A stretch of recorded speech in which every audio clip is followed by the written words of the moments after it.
You must be watered daily. Do you sometimes forget to pray and feed on the Word of God? When that happens, we are spiritually wilted and cannot reflect the glory God intends. Like my plants, I need the daily drenching of the Holy Spirit through daily prayers to sustain me through the day. That was an excerpt from one of our contributors.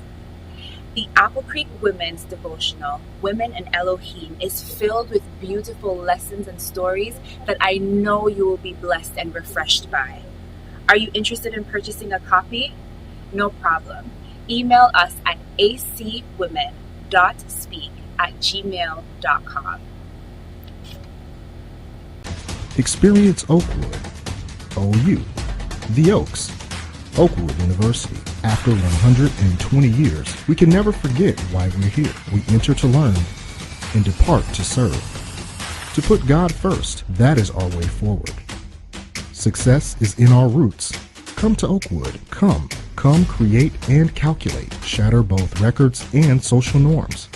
Build improbable technologies and impossible futures. Unleash masterpieces and birth dreams.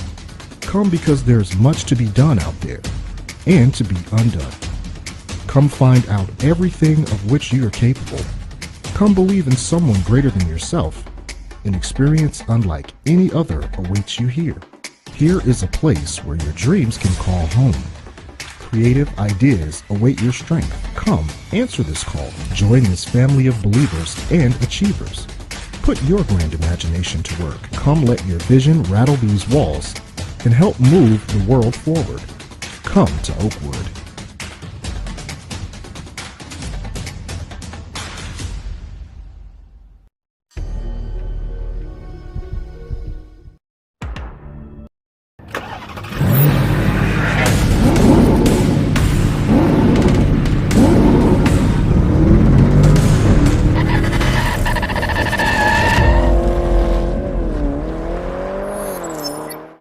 Hello, my name is Cheyenne, and you're watching EnGen TV, Engage Generation, Youth Transforming the World.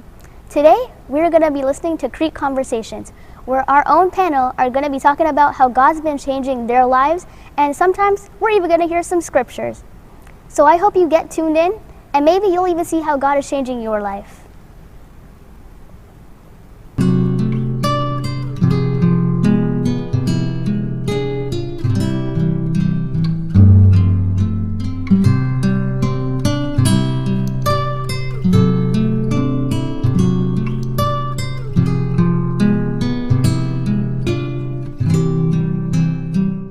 Good evening, everyone. Welcome to our first episode during Youth Month, which I like to call Creek Conversations. My name is Daniel Guerra. I am sure many of our church members are familiar with myself, but for the external members, I am a member of Apple Creek Seventh-day Adventist Church, and I'm excited to bring this new form of conversation to your television screen or your tablet or whatever you are watching on this evening. This is the first of many episodes for the month of July, and I couldn't be more excited to share this platform with a very familiar face that a lot of people are familiar with. My good friend, Javane Christian. He is quite the awesome dude, very well versed in the real estate finance space, and has made some time tonight to talk about a variety of different things. We're going to be looking at lifestyle piece.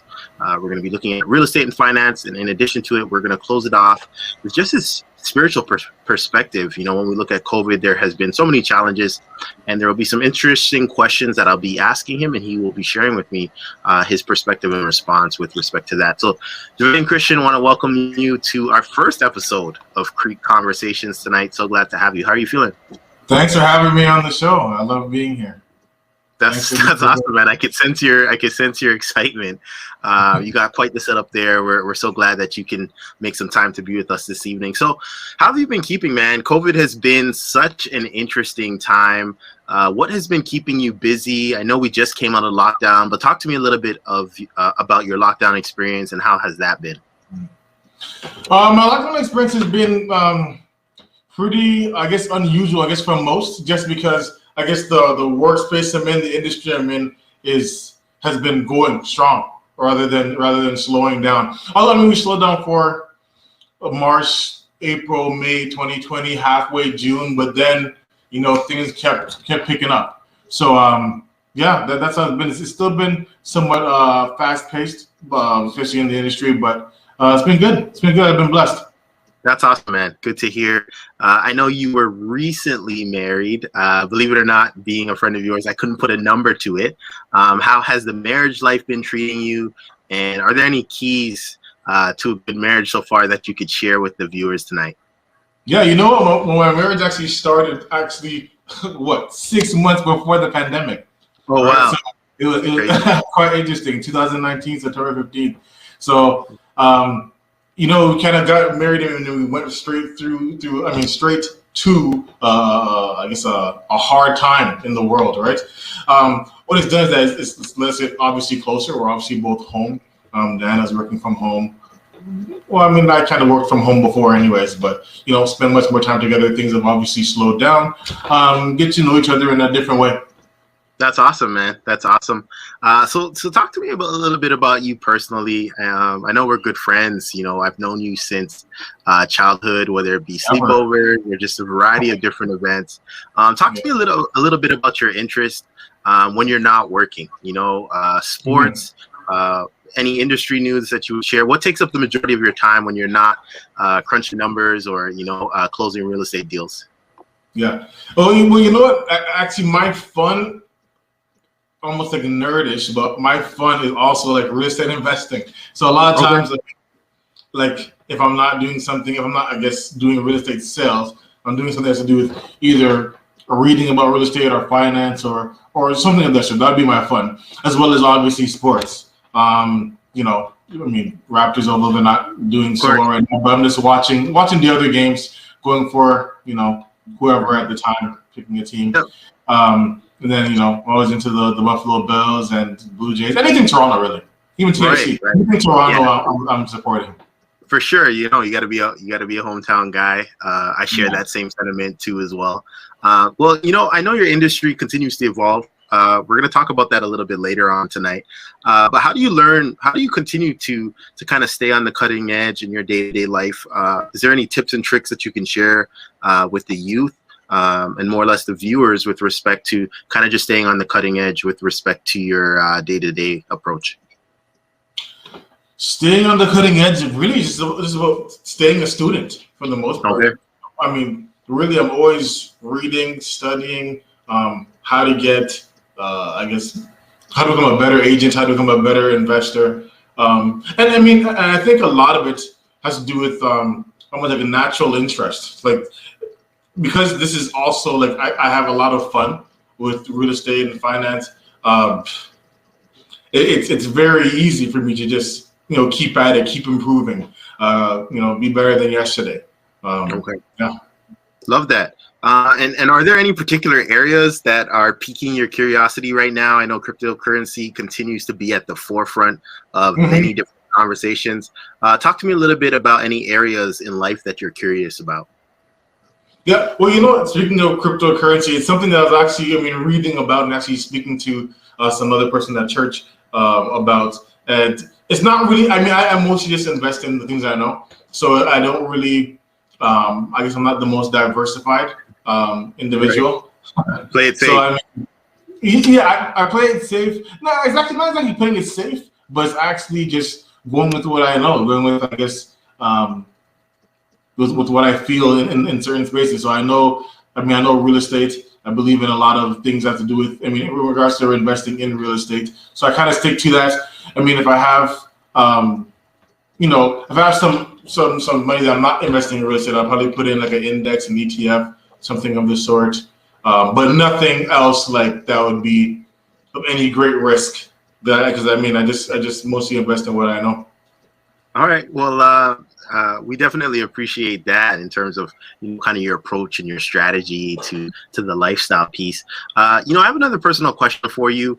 Talk to me a little bit about your influences. Who would you say is your biggest influence in your life, and what have you learned from them? What have you packaged internally and been able to kind of use that when you approach your day-to-day activities?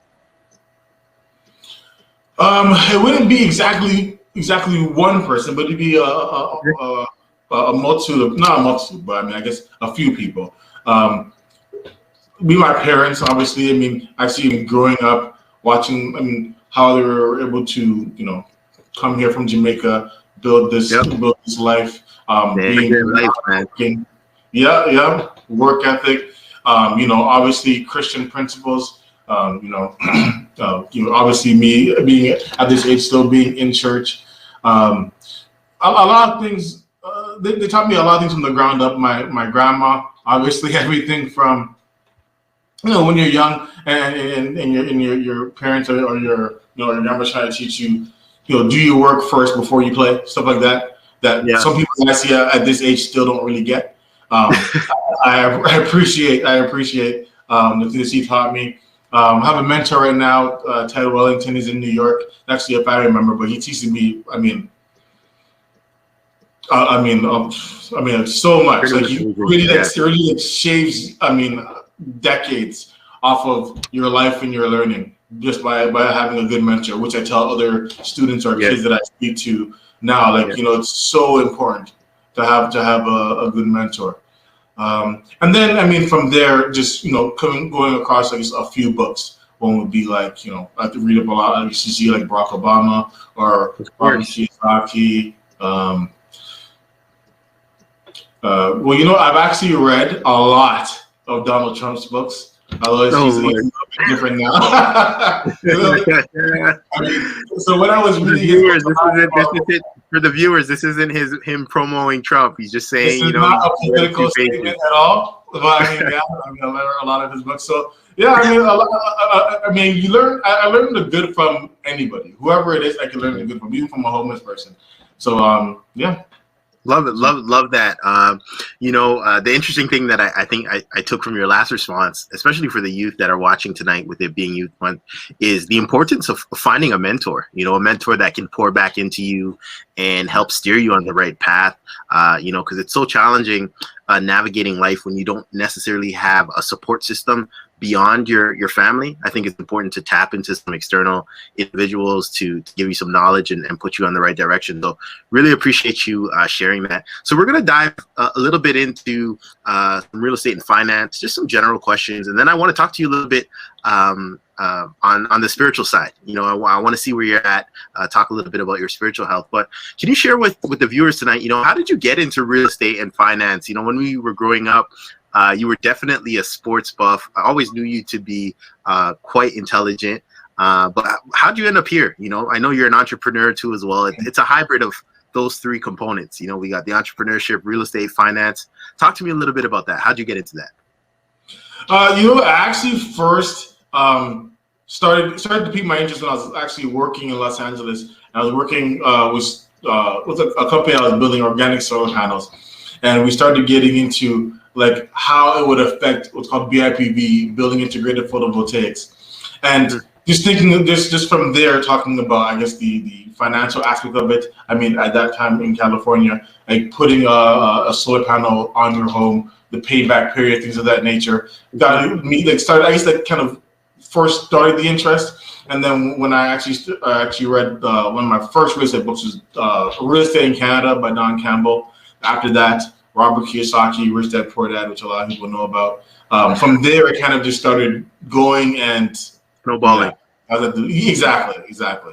All right. Talk to me about the challenges. What challenges have you faced in this space, and how would you describe the marketplace right now? So that's a twofold question. Hopefully you can handle that. But talk to me about the challenges and how you would describe the market. Well, the challenges, I guess, when you just get into real estate is that, especially when you get in when you're a bit younger, is that obviously it's the majority of people's biggest investment. And when you're young and when you're new, people don't want to trust someone who's young and new with their greatest investment, right? So you have to kind of break through that barrier. That was probably one of the biggest challenges. But if the thing about that goes back to what I was saying about really like loving what you do, is that even when you get into it, you're not really seeing the results right away because you really, really love it. You stick with it. I think sometimes that will tell someone the difference between if they're passionate about it or if they're not. Because if you're not passionate about it, you'll get into something like you get into like whatever kind of, let's say cryptocurrency. You get your cryptocurrency. Let's say you lose all your money, and you have no interest in it anymore. So, right? I mean, like, that's not like that wasn't really your passion. You're not really passionate about it. Or you start like an MLM, and then once it stops working, you're done, right? So I mean, let's say a basketball player, right? Basketball player that's the 12th man on the Raptors. He doesn't say, you know what, I barely got to play this year. This sucks. I'm done. I'm done. No, because that's what they're passionate about. So, what was the second question again? The second question that I have for you is, talk to me a little bit about the marketplace. What are you seeing in the marketplace? Your thoughts, personal thoughts, with respect to the market? Yeah, the market in Toronto, I think, is it's we have a huge advantage of being in Toronto. We're in a very desirable country, and we're in the biggest city in a very desirable country across the world that has somewhat of a monopoly in a sense. So right now, okay, let's say most of Canada, right, lives like close to the border, right? So a lot of people that come into Canada, most of the jobs are going to be in, Vancouver, Montreal, Toronto. That's mainly it. Rather than if you go to the States, you go to New York, within a 5-hour drive, you could be in DC, Jersey, all kind of places, right? So right now in the marketplace, we're seeing a little bit of slowing, a little bit of a decrease in the amount of sales that are happening, but it's because the immigration hasn't really been open over the last year and a half. Now, once Justin Trudeau has talked about bringing in 1.2 million people to kind of make up for that. A lot of those people are going to come back to Toronto, but this is where everything is, and that's going to start the market up again. But even right now, there's nothing. Anything bad with the market at all. It's just that it's not going. We got used to 24%. Even right now, we're up about 24.8% year over year. We've gotten so used to that if that's not happening, we feel like the sky is falling in Toronto. Right. Yeah. So that's where we're at right now. Okay. So I know you're into property investments. You've mentioned that countless times in our conversation so far. And again, for those who are just joining us, we're just having what I refer to as Creek conversations with some familiar faces within the church. We talk lifestyle, we talk a specialty theme, and then we definitely discuss spirituality. So I'm here with our guest tonight, that is Jervain Christian. And I wanted to talk to you a little bit about, the real estate space. What would you say is the main difference between real estate agents that find success and real estate agents that don't find success? What's the difference there?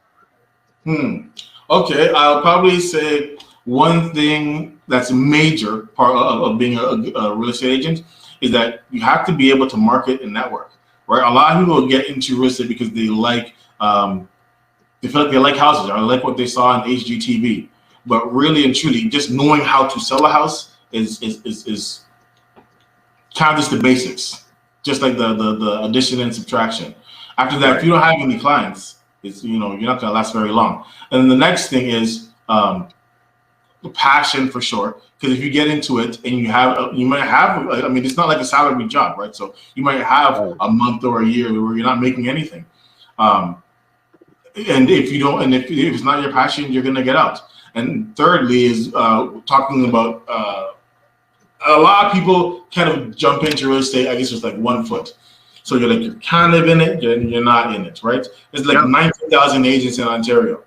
The average agent in Ontario, I think about 80-something% of agents last year in Ontario did less than 2 transactions for the year. A lot of them they're part-time. For a lack of a better expression. What would you say for someone looking at one thing I would add to that is also really believing in real estate. Because there's a lot, I've seen so many agents that don't even attempt to buy a house. So you're selling a house all the time and you're renting. You don't have one yourself. Yeah. People will start to see through that, right? It's kind of like if you're selling Gucci and Louis, and every day I see you in Walmart, right? Walmart, it doesn't match. So that might be another big part of it. Love that analogy, man. You're good for those tonight so far. So talk to me a little bit about someone who wants to enter the space, right? If you want to enter the real estate marketplace, what are some of the important things to consider? What are some of the tips you would share with respect to that? Probably, before getting into it, a lot of people don't go and like shadow somebody, talk to somebody who's in it, and actually see what it's actually about. Because being a real estate agent, at least, or even being a real estate investor, is much different than what you see on TV. Much different than, like you see like some of these real estate agent shows, and they're there and they go take their clients out to dinner every night, and then they go have cocktails and lunch and stuff like that. And then you go like see some real estate investor shows where every time they flip a property, they're making money.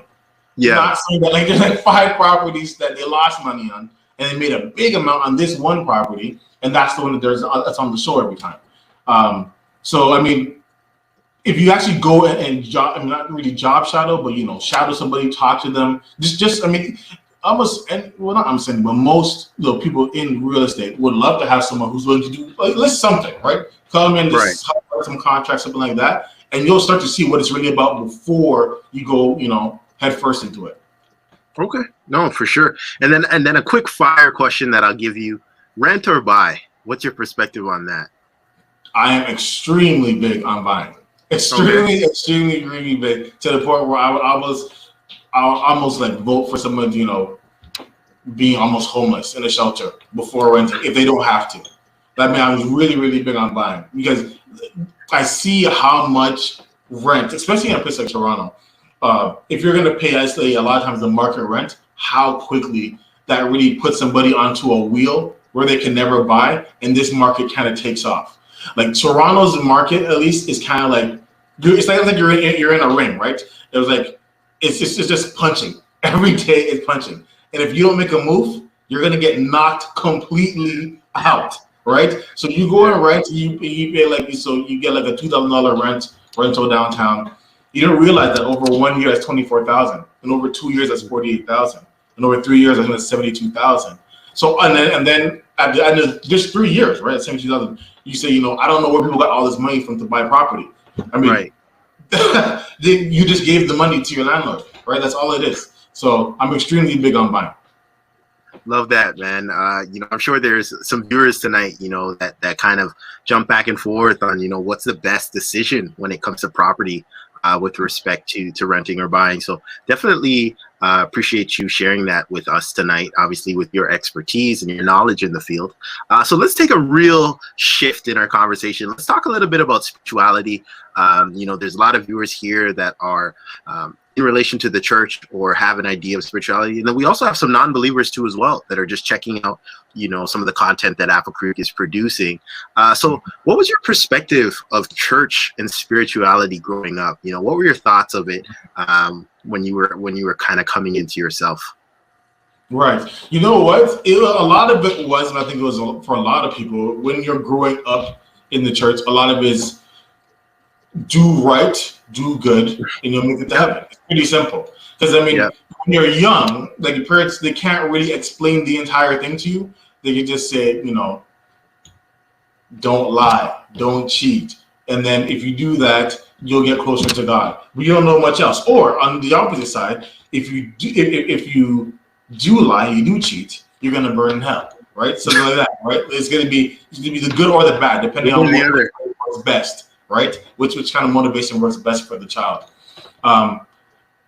That's kind of how it was. So you have these rules, and you have like these parameters that you need to stay in. Boundaries. Boundaries to kind of stay into to make it to heaven. Okay. And talk to me about your parents a little bit. How instrumental were they in your spirituality growing up? And what would you say is some of the best spiritual advice your parents gave you while you were coming into form as a young man? Mm-hmm.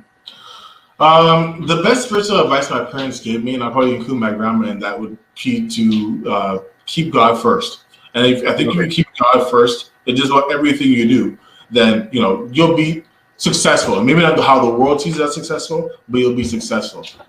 Point of being, like, let's say in real estate, right? I could actually, by keeping God first, I could tell just about everyone like the absolute truth without any motivation of I need this to survive, right? Right. So I mean, there's probably people that even will watch this. Plenty of people in the church. I'll say, you know, I had Jabin over to talk about selling my house, and he completely talked himself out of a job.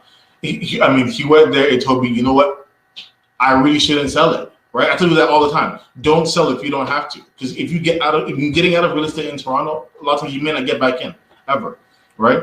Or a lot of times when you sell, even just different fees to pay, right? I'm really big on buying and holding real estate, rather than, you know, everyone else they're going to bring in there, every other is going to bring in there and say, let's sell for this much right away, right? So because you keep God first, and I could, you know, tell them the actual honest truth with having faith that, I mean, I'll be fine either way. I think that's helped me a lot to be successful in real estate, because a lot of my business comes from referrals, or from people that are past clients that say, you know what, I'm going to stick with this guy because he's telling me the absolute truth, even when it's to his detriment. And that's a fascinating part about the church community. You know, not only are you provided with what I would refer to as an extended family, but, you know, when it comes to a space like real estate, or, you know, even just a network, the church is the best place to lean into those relationships that you've built, or even the relationships that your parents have built. You know, you can inherit those and leverage those to ultimately put yourself in a position to be successful. So definitely appreciate you sharing that with us. Talk to me a little bit about your own personal spiritual life. How has that materialized? How would you describe it? Is there anything that you do that's unique to yourself to kind of grow your relationship with God? Talk to me a little bit about that. So a big, I guess, difference, or I guess a major difference that I would say about my spiritual life since I've, I guess, matured, is that it's more about spirituality than the rules. Or then do that, and you'll get this benefit. You'll get to heaven if you do this, do that. More about, you know, get to know God better, become more like Him, and it's not more focused on being more like God, basically, rather than, you know, the being, you know, the not breaking any rules. That's what it would be. So I mean, we talking to God, or even sometimes just. Sometimes just like, let's say there's certain things, let's say in the church, or, you know, other Christians might believe that I don't exactly agree with, but because you have that relationship with God, and you're more focused on that, it doesn't have to be, you know, to send you to an extreme. Let's say, like, sometimes you'll find, like, going to Oakwood, but you'll find, like, a person that is, you know, he's been a Seventh-day Adventist his whole life, and then, you know, they feel like there's one thing that they don't think is exactly correct, and they completely jump ship, and then go somewhere else. And like, well, yeah, it's like, what? I mean, the focus is God. The focus is not being defined by this, right? So, I think that has made a big difference on how, I guess, a good example of how my spiritual life has progressed. Oh, appreciate that, man. And talk to me a little bit about, like, do you have any routines in place right now, or you are kind of free form in terms of your relationship with God? Is there anything that you have that you would say is static on a day-to-day basis? Talk to me a little bit about that.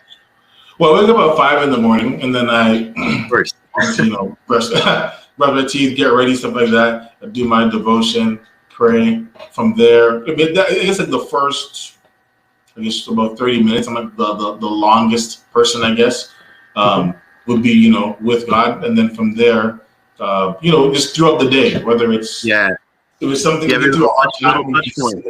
Okay. Exactly. Okay. And obviously, like I said, it's Youth Month this month, and we're really focusing on, you know, the young people within our church community.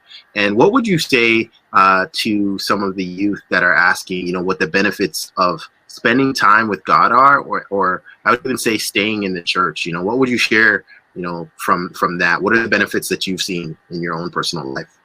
Man, a lot of it is peace. Like, a lot of people don't have peace, or they don't. I mean, if you're constantly going, or you're influenced by this and that and everything else, you never have that time to just have that time with God, or even just with yourself, right? Yeah, I mean, Love it's that. hard to have peace, especially in a world like this where there's always something that can be grabbing at your attention. Mhm. Um, yeah. Okay. And how would you say God has impacted your business? You know, like that. Again, I know you spoke about your network and being able to kind of be a go-getter in terms of building relationships and translating those relationships into real estate deals and Mm. finance opportunities and things of that nature. How's God impacted your business? I think it would probably be going back to what I was saying about just being able to do the right thing in my mind. And I mean, and when I say do the right thing is in regards to what I believe, I guess a lot of people should be doing with real estate. Okay. I don't have to say what I gotta say for the sale. I tell them the things that I believe in. If I'm extreme on ownership, right? I'm completely to another side, and then I'll tell other people the same thing. I want to say you do this, but I'm doing this over here. Okay. No, I mean what I say and what I do is aligned. Love that. Love that. And obviously, COVID, you know, there's a lot of individuals watching that, well, I wouldn't say have experienced, we've all experienced COVID. You know, it has been quite the time for all of us in terms of, you know, the ups and downs. There's been bright moments, there's been dark moments. How has your spiritual life been shaped in a time where, you know, you're very limited in terms of what you can do on a day-to-day basis? Talk to me about, you know, has COVID enhanced your spiritual life? Has it, you know, remained the same? How has that been going? You know what I find that has been different with COVID is that okay, well, one thing would be on the technology side, and Okay. because I guess incorporated my spirituality, or I guess incorporated, I guess, worship and praise more with technology. I've been able to do it much more than I was before. Okay. Let's say, I could be at Sabbath school every Sabbath now, rather than Yeah. I'll never be there, right? Or sometimes Absolutely. I might miss because I'm doing something else, on like a nature walk or something. But it's Right. more, it's more incorporated. Or sometimes like with me and Dana might go to Greenwood and bring our iPad with us and we'll watch it there. You'd be much more connected, and and that's actually a good thing now because Yeah. almost every other time it's like, man, you need to what do you call it? You need to unplug, or what's that movie with social media again? But basically, like how Netflix what's it called documentary. again? I don't remember the name, but I know it was a documentary on Netflix. Yeah, documentary on Netflix talking Yeah, about like yeah. how like this is controlling it, but this like now if we actually use that same technology in a good way, it Yep. actually enhances a lot of people's spiritual lives. And actually now, like, although this stuff was there before, church plan and everything else, but now I think it's been more widely accepted and much easier, much more user friendly to do so.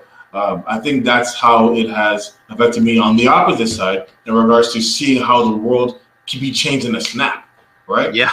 Um, in a snap, like just like you feel like like some times you might feel like you have things under control, like everything is going well and stuff like that. Like I love to travel, and Yeah. I would never think that there'd be like a year plus where I just couldn't. Like it wouldn't make any sense to me. I had like Yeah. a lot of like condos on Airbnb downtown. I'm like, oh, this is gonna last forever, right? And then in March, I was actually last March when the whole thing happened. I was in the Maldives, and that's when everything kind of turned, and everything kind of turned in North America at least. There wasn't anything happening in Maldives, or I went to India as well, but everything started turning in North America. And I just saw like my Airbnb like app, and it was just completely. I mean, it's wiped out with cancellation. And then the president of Airbnb said how he's having a policy where everyone's being refunded, right?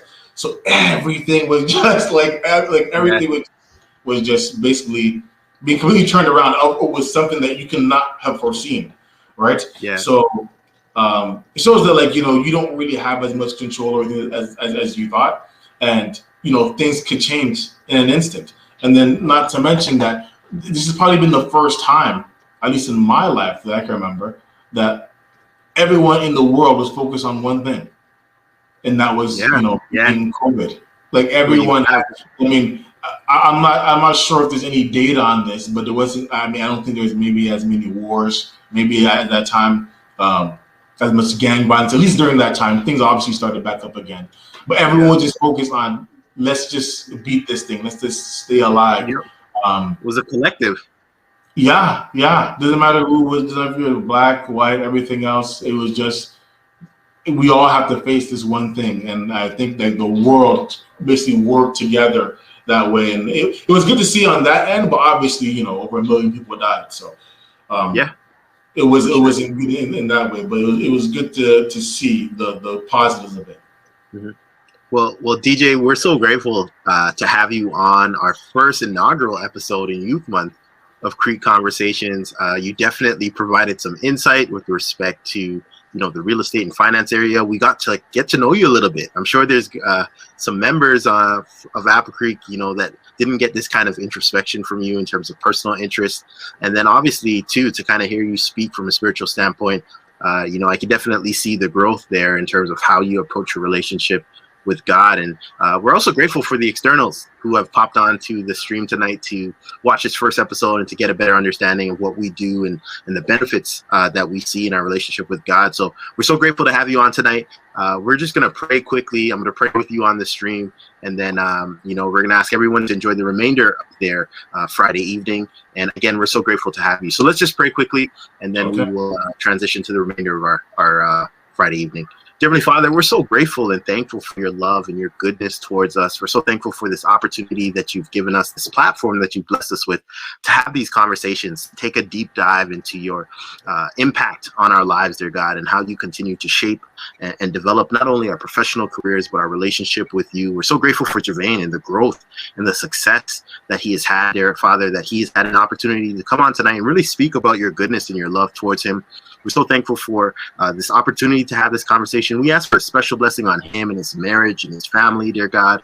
And we just ask for all the viewers that have watched, right, that they were able to take something, a spiritual nugget and something that they could apply to their day-to-day lives to have success, dear God. So we're so grateful that you were with us for this past half hour, and we ask you to bless us now.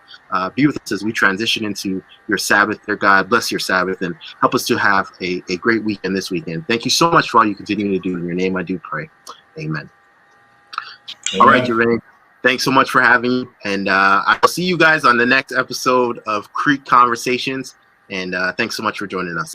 We are people, and we love to get connected. We connect as families because of birth. We connect as friends because we click. And we connect as communities because we care. Seventh-day Adventists are people who connect in communities called congregations, which in turn connect to form conferences, who connect together to form unions, divisions, and the General Conference. Why do we connect? It starts with a connection to the Creator, who invites us on a spiritual journey. When we journey together, we can help each other along the way. This journey is a journey of a lifetime, and as we learn and grow, life becomes filled with meaning and purpose. Our greatest joy is in helping others along the way. Wherever you are on your journey, we believe that we have something to offer that can make your life more whole. So the next time you see a Seventh-day Adventist, remember, you're not looking at someone who stands alone. They are connected to a world church that has 18 million members, gathered in 13 divisions, comprised of 122 unions, formed by 600 conferences, serving in 140,000 congregations in 208 countries, who worship in 924 languages, and they all want to connect with you.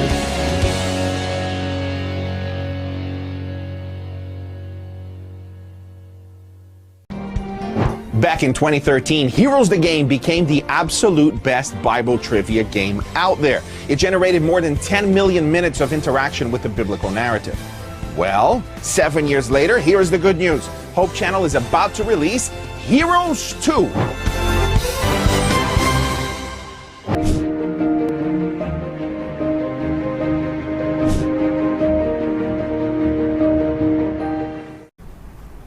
I hope you enjoyed our Creek Conversations. Come join us tomorrow for our Sabbath service. I hope you'll be blessed.